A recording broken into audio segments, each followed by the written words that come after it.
in the cost of living. However, you have 10 insurance companies in the market, not 2. That's what's driving it up. Right now, they limit how many insurance companies can sell in your state. And of course you knew that, I'm sure you did, but I'd let everybody compete, which drives it down. Here's what I would do with healthcare. I would decouple it from work.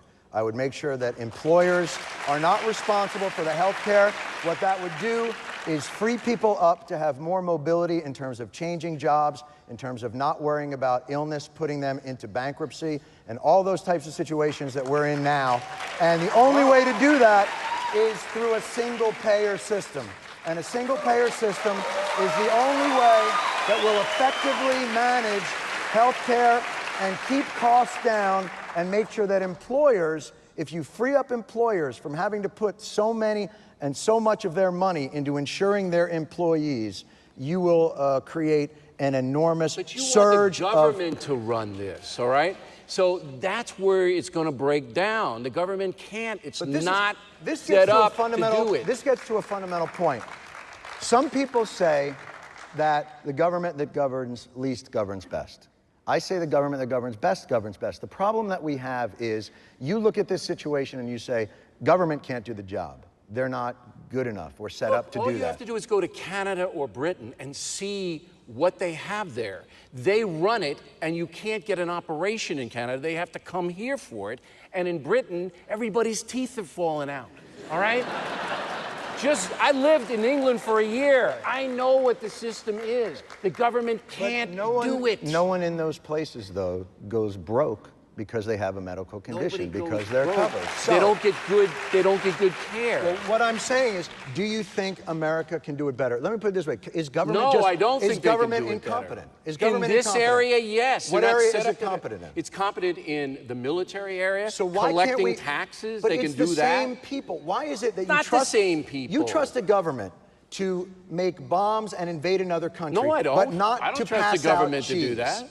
But do you understand what I'm saying? Why is it that the government is competent in military but can't handle health care? You let medical people run it. You don't let the government run a complicated system. Crazy.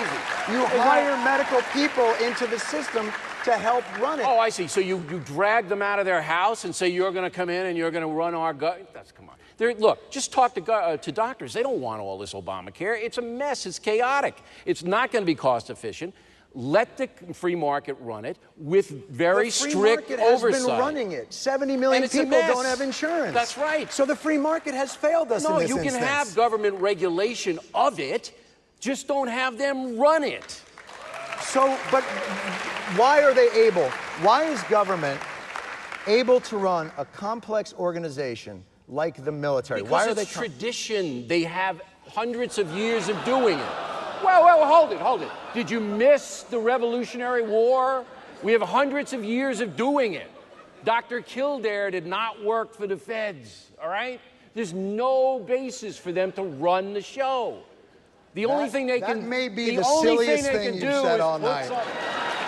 That may be the silliest thing you've said What, that all there's night. a military tradition in America? No, not that there's a military tradition, that because there's a military tradition, that's why the government runs an effective military. They know how to do that. They know how to organize that. They don't know the first thing about medical care and how to deliver it. It's insane. Doctors do, but they know how to organize a bureaucracy and administrate it. I'm not saying they're good at it. I'm saying, why not apply the military ethic, the military work ethic, the sense of service, the sense of duty to country to the healthcare system, bring up people that can learn how to do it, and create a system that can work for all Americans and be efficient at doing that. If we can figure out how to do... I was in Afghanistan. To see what they've built in the desert there is phenomenal. If you're telling me they can't set up clinics that can run effectively in this country, that's ridiculous. You could set up clinics. You're saying that the military can build nations in Iraq and Afghanistan, but they can't do it here. Why can't they take... There are medics in the military. Why not take the medics in the military, bring them into the government, and let them run the healthcare system? Bring them into the government? They're already in the government. Bring them Let them run it. I feel like I'm sitting next to Deepak Chopra here. And then we'll have chimes and with chimes everywhere. And then they'll come and heal us. We'll be healed. Come, it's just, look, Clinic's fine. They can't what run I said. Deborah from Start Texas calling you Deepak. Go ahead. sends this in via the internet. How is it that two personalities such as yourselves, who are almost polar opposites politically, share a willingness to come together when Congress can't? What advice would you give Congress?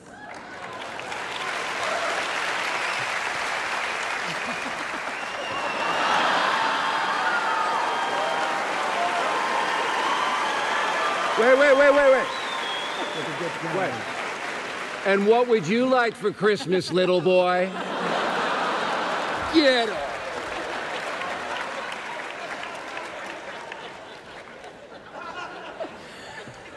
Thank you. William from Michigan is here, and he asked this question. I understand voting for Obama the first time. What would justify voting for him this time? John? I mean, I don't know what to tell you, kid. You know, it's a race between him and Mitt Romney. That would, it's not, you know what? Here's what I would say. Turns out Lincoln ain't running this year. So, you know, I think you got to look at it like, you know, you judge it, but I don't think it's a slam dunk either way. I think for people who say, like, Obama is the worst president in history, which I guess is your program from 9 to 5. I told you, I'm not an Obama basher. I don't agree with that either. And I think there have been areas where he's done a very effective job in stabilizing certain things that had really fallen into catastrophic state with that economic crisis that was the worst since the Great Depression. And there are areas where I think he's disappointed people, but you know, I don't know of a president that hasn't. And it's a choice between Mitt Romney and Barack Obama, and that's how you'll make your judgment. Leslie from Michigan emails this in. Why don't we reduce or stop foreign aid with our deficit so high? Shouldn't aid to ourselves come first? If the USA becomes totally bankrupt, who would help us? What am I missing? Well, it's true that under President Obama, foreign aid is almost doubled in 3 years, and most people don't know that, but we are sending a lot. But we have to send money to certain countries to buy them, and we do. We send money and we buy them. Daddy, can I have Peru? That's not the big problem, foreign aid. It's a very, very small. Yeah. But NPR, that's a problem. That's symptomatic of it. The taxes that Stuart and I pay pretty much knock the foreign aid thing down. Go ahead. Jennifer from Maryland writes this. She's in the audience. Who is your political hero and why? John? Now? Yeah, right. I would say Robert Kennedy. I think he had a passion and a depth of belief and an optimism and a tenacity that I very much admired.